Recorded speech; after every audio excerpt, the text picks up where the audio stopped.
Congratulations! You have now completed the tutorial and learned how to set up, run and troubleshoot tests with Kobiton's Real Device Cloud.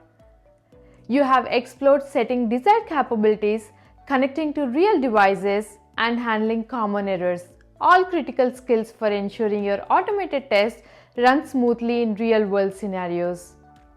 Remember, troubleshooting is a vital part of the testing process. By paying attention to the error messages and understanding your desired capabilities and credentials, you can quickly identify and fix issues as they arise. Before we wrap up, take a moment to reflect on everything you have learned. You are now equipped with the foundational knowledge to take your testing to the next level.